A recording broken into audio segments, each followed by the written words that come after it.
Navigating through and trying to understand the short-term rental market in Crested Butte can be complicated and confusing. I want to try to help clarify some things for you today, but also help you understand that each property is completely unique and different.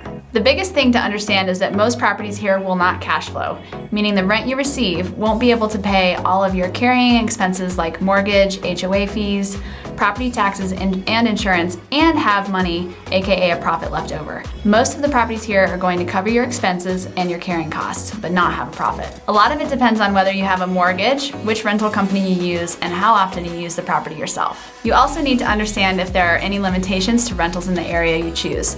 For example, downtown Crested Butte, there are rental restrictions. You must purchase a license from the town of Crested Butte and pay the fees associated, as well as have the property inspected to ensure that it's up to code and to meet all of the parking regulations. If there aren't any licenses available, you are placed on a waiting list and you can't rent the property until a license is available.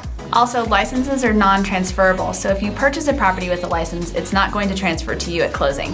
When the town created these new regulations, they also rezoned certain properties to be in an area that doesn't allow any short-term rentals, unless it's your primary residence, so be aware of that.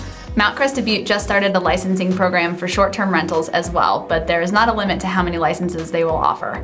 They just require the fees to be paid and the property to be inspected for safety. Mount Crested Butte also charges a pillow tax based on the number of beds in the unit. Other areas and subdivisions don't allow rentals at all, and many have no restrictions.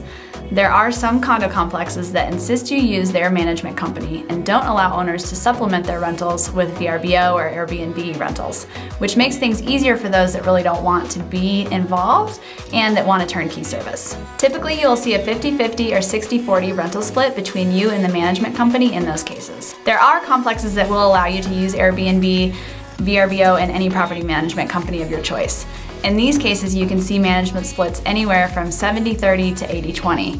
And for those that love to be involved, it can be possible for you to do it all yourself via VRBO or Airbnb and not pay any management fees at all. For most properties, you can expect to rent on an average of 80 to 110 nights a year. Of course, this depends on the nightly rate, how often you use it, and all of the other reasons I discussed earlier.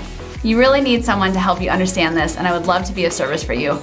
I can help you gather rental history on each property and meet with property management companies and help you navigate through the local government regulations. So if your goal for a property in Crested Butte is to generate some extra income and help cover your costs, give me a call today and I'll help you navigate through it.